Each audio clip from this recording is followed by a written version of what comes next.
धर्मेंद्र प्रधान जी ने जो इस्तीफा दिया है वो दिया है देश के हित के लिए। उसमें किसी भी तरह का दबाव नहीं है। मान लीजिए आप, अगर आप नहीं मानोगे तो ये ज़बरदस्ती आपको मनवा के छोड़ेंगे।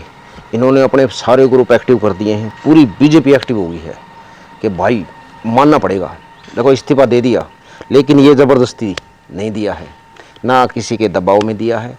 इनको किसी से कोई मतलब नहीं, इन्होंने अपनी मर्जी से देश सेवा को देखते हुए इस्तीफा दे दिया।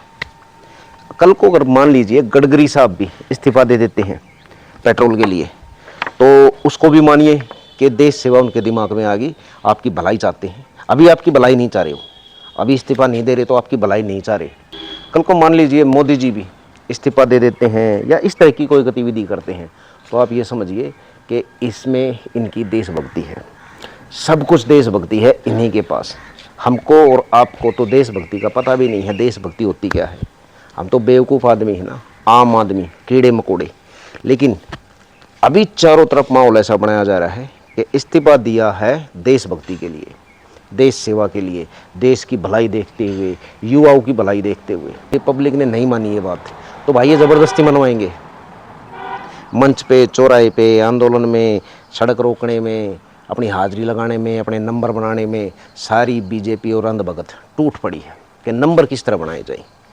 मोदी जी के सामने, गडकरी साहब के सामने, प्रधान जी के सामने। प्रधान जी की अभी भी पकड़ है, कहीं ये समझ रहे हो आप।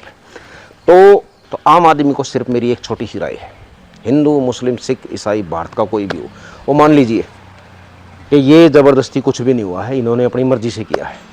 पलड़ा उन्हीं का भारी रखिए, अपने काम निकालते रहिए। तो फिलहाल हमारे देश की राजनीति इसी तरफ जारी है।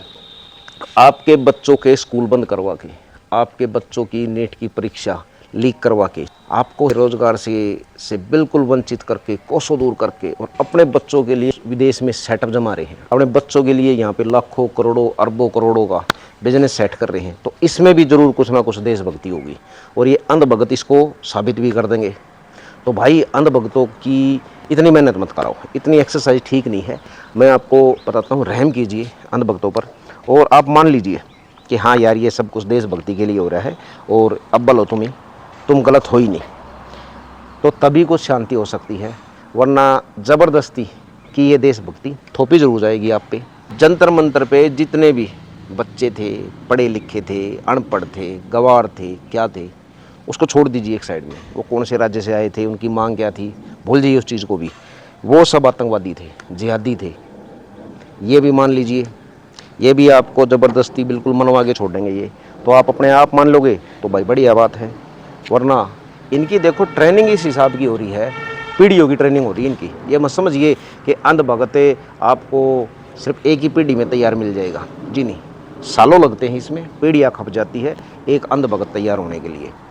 लिमिट भी क्रॉस कर लेंगे, जो लिमिट आपने सोची भी नहीं होगी।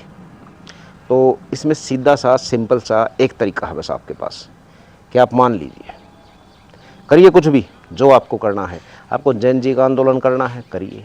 आपको शामिल होना है, होइए। आपको उसका विरोध करना है, विरोध करिए, मर्जी है आपकी। आपके मुद्दे, आपका देश, आपका टैक्स, आपका वोट। लेकिन इनकी मान लीजिए, अगर इनकी नहीं मानोगे तो ये देश में माहौल कुछ इस तरह का बना देंगे ज़ोरदार करके कि बस नंबर कमाने के चक्कर में देश की जो रूपरेखा है उसको बदल सकते हैं ये। तो नंबर कमाने की जो ये दौड़ है, इसमें आप शामिल मत होइए कहीं भी। नमस्कार।